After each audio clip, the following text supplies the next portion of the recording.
Hi, this is singer-songwriter Charles E. Etheridge, and you're listening to The Business Side of Music. Do you understand the words that are coming out of my mouth? Quiet, numbskulls, I'm broadcasting. Can we get serious now? One thing that did happen during the 60s was some music of an unusual or experimental nature did get recorded and did get released. Now look at who the executives were in those companies at those times. Not hip young guys. These were cigar-chomping old guys who looked at the product that came and said, I don't know. Who knows what it is? Record it, stick it out. If it sells, all right. We were better off with those guys than we are now with the supposedly hip young executives who are making the decisions of what people should see and hear in the marketplace. Success in the music business begins with a dream, a vision. This podcast will give you, the listener, the insight and tools to turn that vision into a reality. Meet the industry professionals who work day by day behind the scenes, helping to make those dreams come true. Welcome to the business side of music. Joining us today all the way from Tallahassee, Florida, on this edition of the business side of music. He's a third-generation firefighter.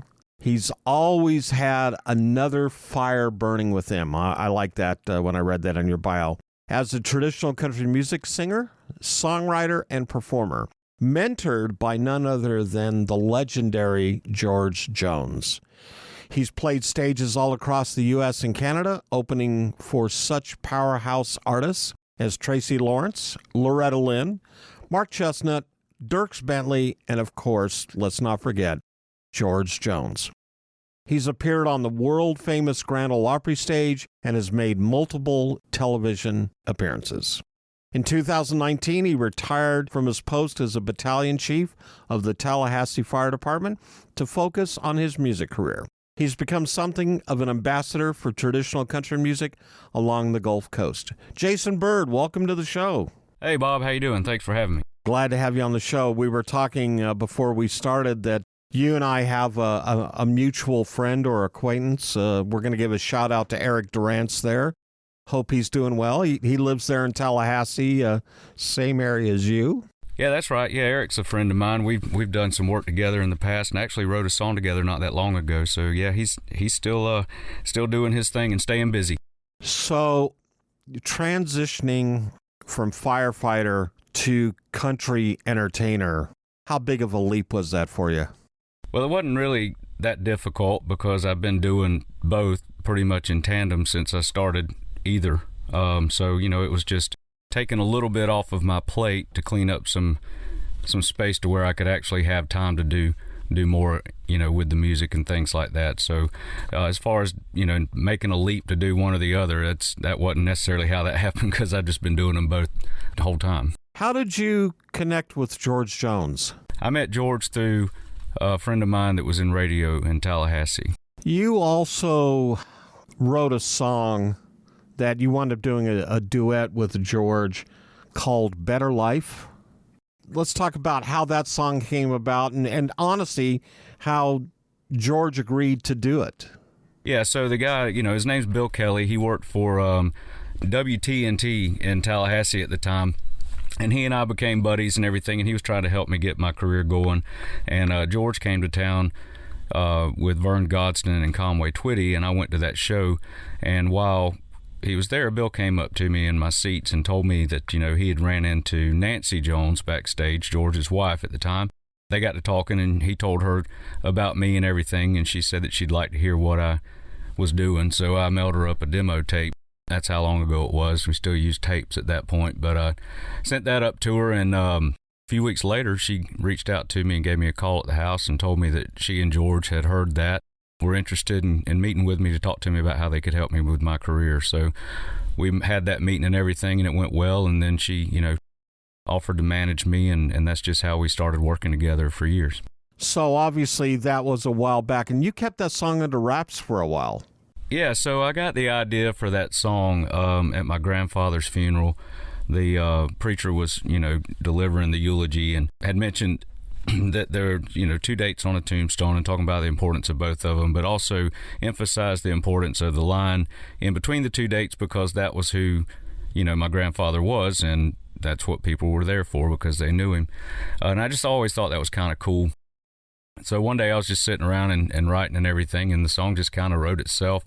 Didn't take long to do it, and I knew that I wanted to record it. So I used to stay with George and Nancy whenever I'd go to Nashville, and I was working in the studio, and George, found out that I was going to be there, and he stopped by, and he liked the song and everything. And I told him, I said, hey, why don't you go in and record on the second half of it, and let's make a duet out of it. And he did, and that's how the duet came to be.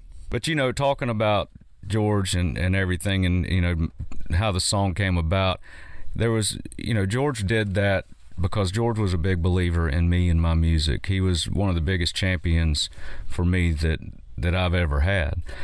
He wanted to see it happen for me probably as much as he wanted to see it happen for him whenever he was starting out, and that meant a lot to me. George and I and Nancy and their entire extended family became like family with one another, just from being together as much as we were and having so much in common and things like that we spent a lot of time together. We spent a lot of time on the road together. We spent a lot of time when we were off the road together, went on vacations together, things like that, and spent many an hour back in George's little private living room watching old westerns, with him and things like that, or just sitting out on the bus and watching football and things like that. So George and I were not only business partners, so to speak, but we were just really good friends. And that's, whenever he passed, I didn't just lose an idol and a mentor. I lost a really close friend of mine that was like family. So for this song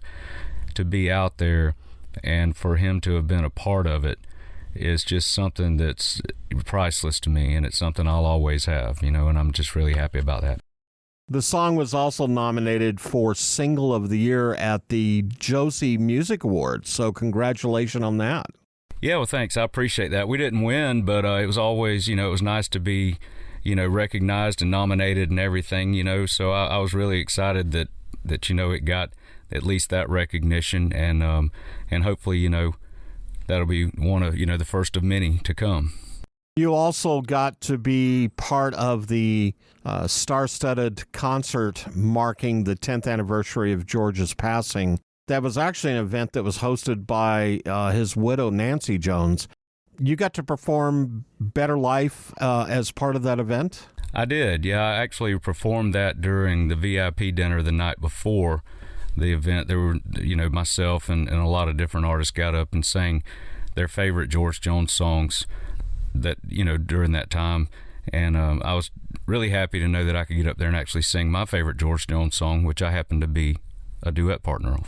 And what was that like? Because obviously there were some celebrities in the audience, I'm assuming. It was a little nerve-wracking, yeah, definitely. A lot of the people that I'd looked up to throughout the years in the business, as far as entertainers go and artists are concerned, were there. And, singing in front of them was a little bit of a nerve-wracking situation, especially when you have Randy Travis sitting right behind you. But I seemed to get through it fine, and everybody enjoyed it, and I was really happy to be able to do it. We're going to take a break, get a word in for one of our sponsors, and then when we come back, we're going to have some more conversation with Jason Byrd. You're listening to the business side of music. Since 1963, Korg has been creating new experiences in music and performance.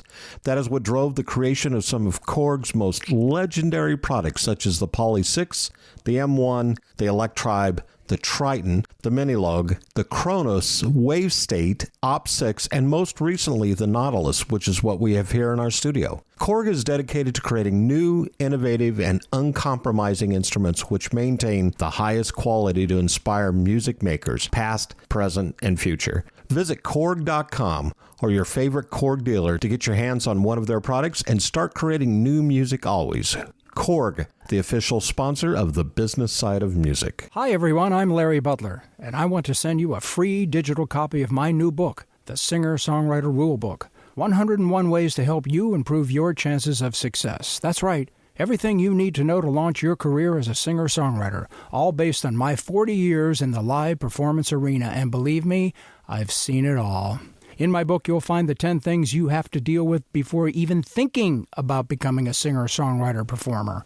You'll also learn about the 5 things every singer-songwriter can do this weekend to make their live show better. 5 things I can guarantee that you are not doing already. Plus, there's tips on songwriting and staging, photo and video shoots, publishing, merch, dozens of other topics. All written for people who don't particularly like to read. And again, it's free. Just go to the Business Side of Music website homepage and look for my book cover. Click on it, and a free digital copy of my book will be yours. I'm Larry Butler, and I approve of this message. Thanks.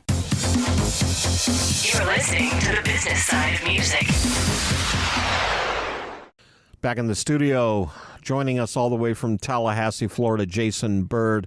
We talk about your time with George Jones and being able to work with him and record. And then you mentioned before the break that you currently have 2 songs nominated for the 2023 Josie Music Awards Song of the Year. But your focus these days, and I think the bio I got from your publicist is you've really become something of an ambassador for traditional country music along the Gulf Coast. And now when we say the Gulf Coast, that really can run from Texas all the way down to the tip of Florida. What is that like to really be heavily involved in the music scene, especially the country music scene in that part of the country? Well, I'm trying to be an ambassador for traditional country music, everywhere, but I am a regional artist right this minute. We're branching out more and more every time. But as far as how traditional or how country music is received in the Gulf Coast area, I mean, it's people down here love it. They're starving for it, and that works out great for me. It keeps me busy. But country music is just one of those things that people can't get enough of, and when they find artists, and it's not just me, there's a lot of people out there doing the same kind of thing. And that's why, a lot of these independent artists are actually blowing up, is just because they're doing what a lot of people are missing. They've found that void, and they're, trying to figure out how to fill it. So country music is alive and well along the Gulf Coast, and I'm just grateful that I get to continue to get out there and give people what they want. I want to back up quite a bit here. One of the questions that I always like to ask the guests on our show, especially the artists, and you mentioned George Jones. Were there other artists that you listened to growing up that you might have emulated or aspired to be like? Growing up, I spent a lot of time listening to the radio, because where I lived at that time, we only had like 2 channels on a really clear day on the television, and there wasn't anything on. So I spent a lot of time listening to old records and the radio and things like that. So I grew up listening to a lot of the legends, the Merle Haggard, George Jones, of course, Johnny Cash, Conway, all those guys. And then as time went on, I started listening to more of the people that were coming out in the 80s and 90s and things like that, as they were becoming to be popular. And I tried to take a little bit and learn a little bit from all of them, So I think that, when I sing, you can probably hear a little influence from a lot of different artists in what I do. And it depends on the song, too. But I'll be honest with you, whenever I was in high school and everything, country was kind of getting a little poppy. And I started listening to some other stuff that high school kids were listening to. And I became a really big fan of big hair bands, and I still love to go back and listen to some of those 80s and 90s big hair bands now, because they just had such great music and the sound was awesome and everything. And I joke with my band and tell them, if I could sing like that, that's what we'd be doing every night, because I just love it. But country is where my heart is, and that's my wheelhouse. But yeah, big hair bands. Well, let's actually kind of maybe go sideways here a little bit. When you start talking about the 80s bands, what were some of those hair bands that you listened to? Well, there was just a lot of them. You had Poison, AC/DC, Motley Crue, Def Leppard, just all of those guys that were prominent and popular back then, on radio and everything, because I didn't have a tape player really or a CD player in my truck to listen to them, so I just had to listen to what was on the radio. But there's tons of them. It's hard for me to even sit here and tell you which ones I listen to the most, because I just liked a lot of stuff by a lot of those artists. For you to have those very traditional country artists, and then, as we just talked about, kind of the segue into the hair bands. And then to find yourself on the Grand Ole Opry stage, what was that moment like? Well, like I say, my heart and soul is into traditional country music, so finding myself on the Grand Ole Opry was just something I never thought that I'd have the opportunity to do. It was just really awesome to be there, and actually both times I've been on the Opry, it's been at the Ryman. They moved it back, or they used to. I don't know if they still do, but they used to move it back to the Ryman Auditorium during the holidays. And both times that I've been on the Opry, it was at the Ryman. So to go back to that historic place and be able to play country music, where so many, where country music was made popular, was just really a great thing to do. And I look forward to playing the Opry again. Maybe I'd really like to play it sometime at the Opry House. I've never played the Opry House after all these years, so it'd be kind of neat. But I'm not going to complain if they ask me to come back and play it at the Ryman either. I looked up your touring itinerary, and you are playing quite a few dates, but you're also a songwriter. How do you carve out that time for songwriting? And is that something you do solo, or you do it with other songwriters? And what's really your inspiration when it comes to writing songs? And what do you write about? Well, the busier I get, the more challenging it becomes, because I've got a lot of people on my team that are working with me to help me get this thing going and to keep it afloat and everything. But at the end of the day, there's a lot of things that I have to do, and it keeps me busy all day, every day, in addition to traveling to play and things like that. So finding the time to sit down and just write a song uninterrupted and be able to focus on that and everything can sometimes be a challenge. You just have to really make yourself do it and carve out that time to be able to do it. I write a lot with other people. I do write solo as well, but I find myself making myself write more whenever I make an appointment with other writers to write with them. So that's where the time comes in, because when I make a commitment, I keep it. So writing with or without other people, it's just a matter of what the scheduling's all about at that time. And as far as inspiration goes, it just really kind of depends on what the day is. Sometimes I may have a melody in my head that I've been working on. I've got one that I've been working on in my head for the past 3 months that I just can't quite get where I want it to be, but I'm going to make it happen. But I pick up ideas from things that I see.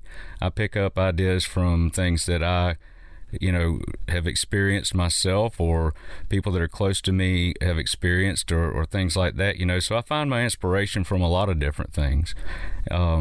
There's not really a set formula that I use. I just think about something and write about it. And I've had the opportunity to write with a lot of hit songwriters. Jim McBride was one of the first people in Nashville to agree to write with me, to do a co-write with me whenever I first started going to town and everything. And Jim, responsible for a bunch of hits, Alan Jackson hits,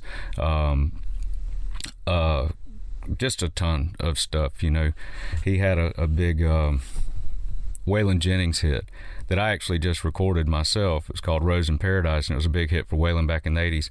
But I always told Jim, hey man, if I ever get a chance to do what I want to do, I'm going to cut that, and I did. So really happy to have that down. But Jim and I have become really good friends throughout the years, and that's given me the opportunity to actually start writing with people like Jerry Salley, also Dana Hunt Black, who she's written tons of hits, a couple for George Strait, just different things like that. So I write with a lot of heavy hitter songwriters from Nashville, but then I also write with people that have never had a hit before, that just wants to, has a good idea, and you never know who's going to be the next hit songwriter, and, you can't pass up an opportunity to try to be a part of that.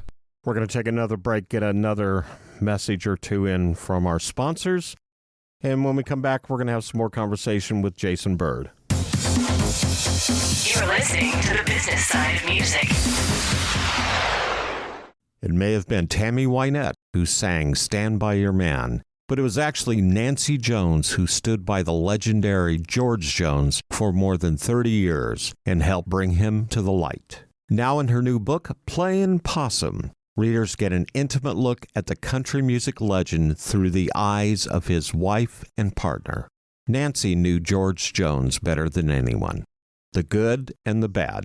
the horrendous, and the hilarious. Married in 1983, George quit his wild and wicked ways for a while, but Nancy learned all too soon that there were demons holding a strong grip on the man she loved.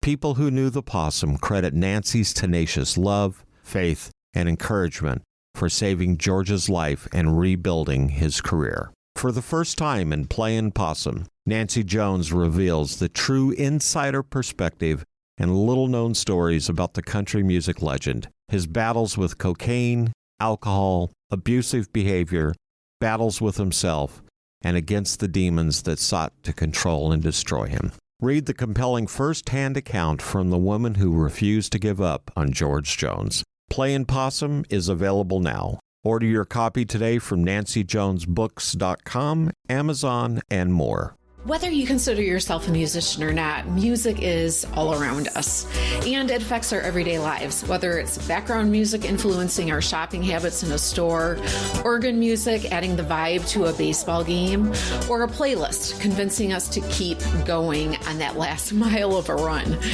I'm Mindy Peterson, host of the podcast Enhance Life with Music, where we take a holistic look at music's benefits through the lens of science and medicine, entertainment, and business.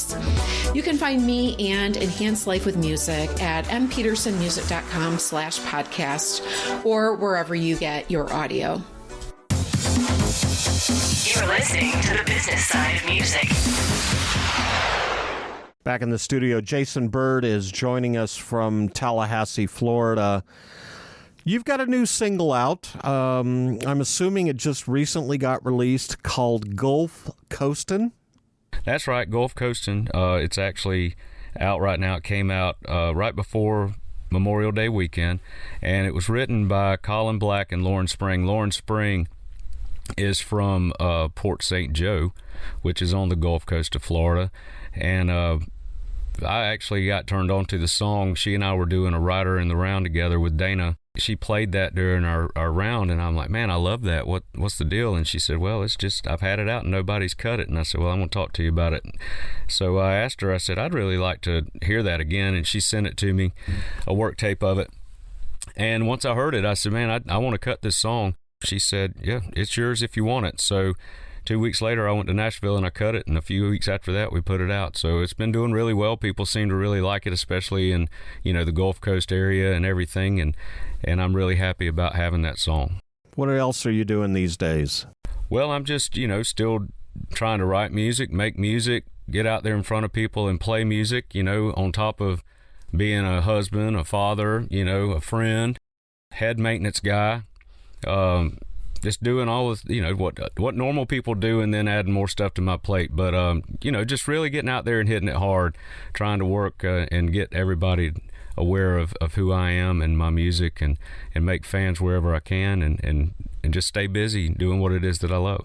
Speaking of that, how can people find you? Obviously, they can find your music on all of the streaming services, but how can they find out more information about you? Yeah, so the first place they can go is to my website, jasonbyrdmusic.com, and then I'm on all the socials at Jason Byrd Country. BYRD is how you spell my last name. They can follow me on all of those, and like you mentioned, yes, I'm on all of the streaming services and things like that, but, easiest thing is to go to my website, jasonbyrdmusic.com, and it's got all the links to my socials on there. Jason, I appreciate your time today. Well, thanks for having me, Bob. I hope that we can do this again sometime. All right, you got it. The Business Side of Music is the creation of Tom Sabella and Tracy Snow and is produced by Bob Bender. The Business Side of Music is recorded at Music Dog Studios in Nashville, Tennessee. Production sound design by Keith Stark. Voiceover and promo by Lisa Busan.